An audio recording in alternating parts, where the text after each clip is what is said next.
Welcome student, my self doctor Savita Meena. और last class में हमने नया चैप्टर शुरू किया था, अम्ल तथा क्षारक, एसिड एंड बेसिस। तो इस चैप्टर में हमने 5 थ्योरीज के बारे में बताया था, जिनके आधार पर हम ये बता सकते हैं कि अम्ल तथा क्षारक में क्या अंतर है, किस सिद्धांत के आधार पर किन पदार्थों को अम्ल कहा गया है और किन्हें क्षार कहा गया है।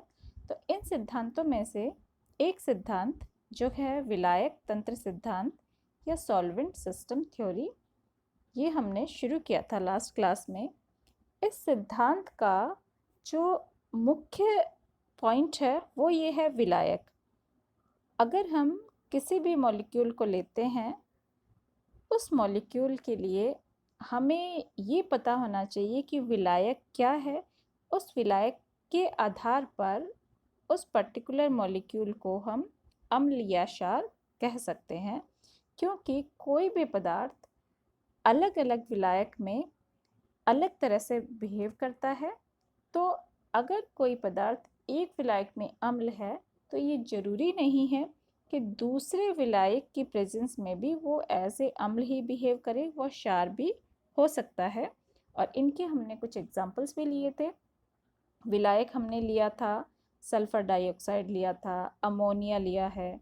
अमोनिया के अलावा हमने वाटर में भी अभिक्रिया की हैं। तो इनके आधार पर अम्ल क्षार को डिफ्रेंशिएट किया गया है। यहाँ पर हम नेक्स्ट टॉपिक शुरू करते हैं, विलायक तंत्र एवं विलायकी अपघटन। तो विलायकी अपघटन को हम सॉल्वोलिसिस भी कहते हैं। इस अभिक्रिया में जल अपघटन जैसी अभिक्रियाओं की भांति ही इसको समझाया जा सकता है। जिस तरह से किसी भी पदार्थ के साथ अगर हम वाटर की अभिक्रिया करवाते हैं तो वाटर की अभिक्रिया करने पर जल अपघटन द्वारा हमें अलग अलग पदार्थ प्राप्त होते हैं। उसी प्रकार अगर हम वाटर की जगह कोई विलायक लें तो विलायक के साथ भी इन अभिक्रियाओं को बताया जा सकता है। तो विलायक अपघटन में हम अधातुओं के जो हैलाइड्स होते हैं उनकी जल अपघटन अभिक्रियाओं को निर्जलीय विलायकों में विलायक अपघटनी अभिक्रियाओं से तुलना करेंगे। तो हम क्या करेंगे, एक अधातु लेते हैं, अधातु हमारे पास हो गई फास्फोरस, उसके हैलाइड लेते हैं। तो हमने ये क्या किया, फास्फोरस के हैलाइड लिए, इनकी अभिक्रिया हमने एक बार की वाटर के साथ, उसके बाद हमने किया निर्जलीय विलायक। तो इसमें हमने मिथाइल अल्कोहल लिया, मिथेनॉल लिया, और नेक्स्ट रिएक्शन में हमने अमोनिया लिया। तो ये 3 अभिक्रियाएं हमने की। फर्स्ट अभिक्रिया को हम बोलते हैं जल अपघटन, क्योंकि जो PuCl3 है उसका अपघटन हम कर रहे हैं वाटर की प्रेजेंस में। तो वाटर की प्रेजेंस में अभिक्रिया करने पर हमें मिला phosphoric acid H3PO4 plus HCl। ठीक है। अब नेक्स्ट अभिक्रिया हमने क्या किया, पदार्थ सेम लिया, हमारे पास PuCl3 है, फॉस्फोरस का हैलाइड है, उसकी अभिक्रिया जब हमने करवाई मिथाइल अल्कोहल से, मिथेनॉल से, तो वाटर की जगह हमने अल्कोहली अपघटन किया। तो इसको बोलेंगे अल्कोहली अपघटन। ये एक तरह से विलायक अपघटन है।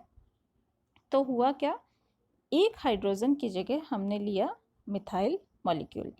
तो जो इससे प्रोडक्ट बनेगा, तो ये हम देख सकते हैं H3 की जगह हमने यहाँ पर लिया CH3 का, ये हो जाएगा हमारे पास थ्राइस, ठीक है, PO4।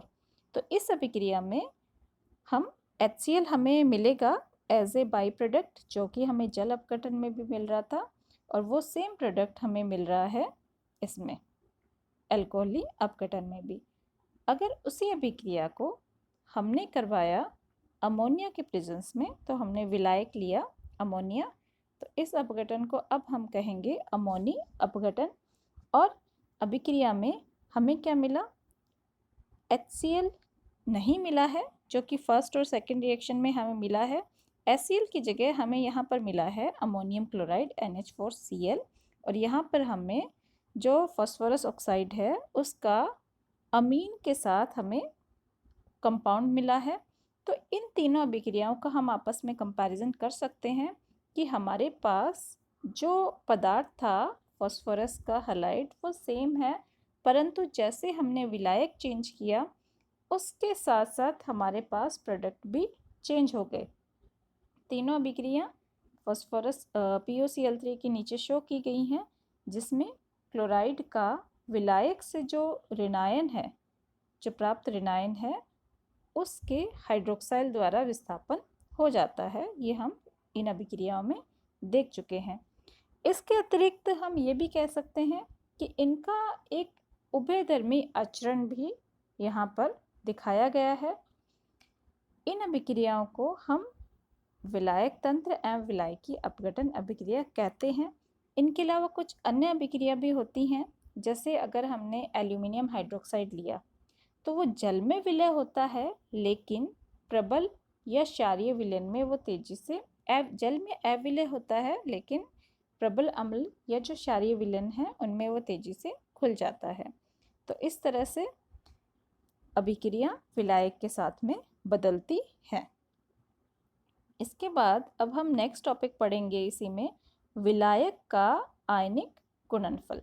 तो विलायक के आयनिक गुणनफल से हम क्या बता सकते हैं कि जब भी हम कोई अभिक्रिया करवाते हैं, किसी भी अभिक्रिया में हम ये मानते हैं कि धनायन व ऋणायन प्राप्त होते हैं। अगर हमारे पास कोई विलायक AB है तो AB के केस में विलायक का भी आयनाइजेशन होता है, A+ धनायन की फॉर्म में और B- हम मान सकते हैं ऋणायन की फॉर्म में।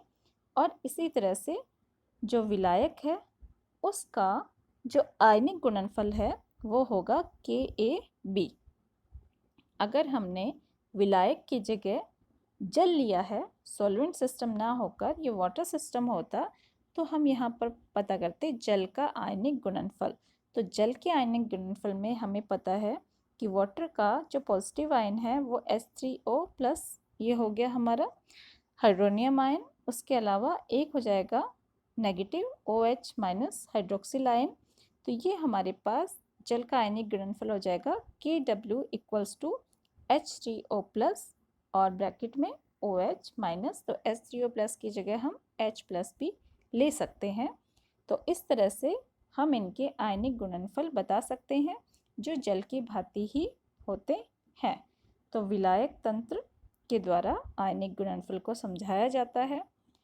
H+ को हम pH के फॉर्म में लिख सकते हैं। वैसे ही किसी भी विलायक के लिए उसमें भी बने विलयन की अम्लीयता को हम pH से दर्शा सकते हैं। जैसे वाटर के लिए अगर हम H+ आयनों की संख्या बताते हैं तो उसको हम pH से बताते हैं।